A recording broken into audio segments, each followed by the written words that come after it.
I can hardly say how happy I am to be here, to be on the verge of watching the Viki Lyne II sail away. And at the same time, a bunch of us are still saying, fingers crossed, you know, where the big cheer will be when it leaves this harbor.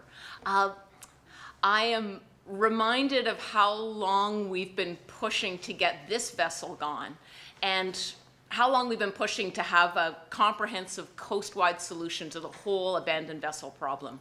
It's fantastic that Viki Lyne II is going to go. It's fantastic this community kept the pressure on to make it happen, and we've got a whole lot of other boats to look after.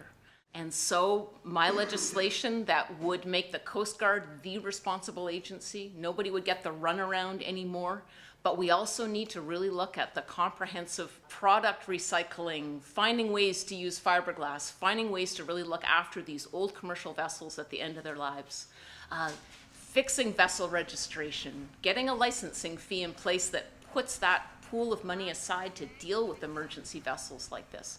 Washington State and Oregon have got good models that we can draw on. And so we're really keeping the pressure on. I believe the federal government can bring this home.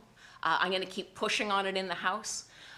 But I've got real optimism, because this is an East Coast problem as well, that we're going to finally get this fixed. But please, I hope that you'll take this victory with Viki Lyne II as a compliment to the tenacity and the effectiveness of this community working together.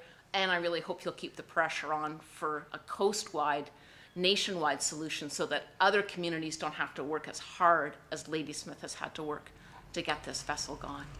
It does highlight, though, when we look out here today and see the Viki Lyne move, how much of a problem still remains. So we must continue to keep the pressure up, and now that we don't have this really symbolic big piece, we do have to make sure that we keep up that pressure on our federal government to give us a coast-wide, coast to coast to coast, long-term and sustainable solution to derelict vessels in our community.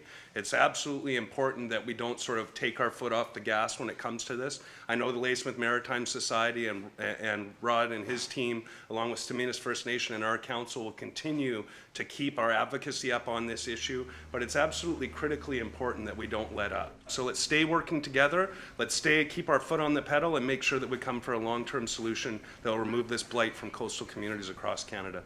It is possible, when a community comes together around an important issue, to make a difference. It took far too long, but we won.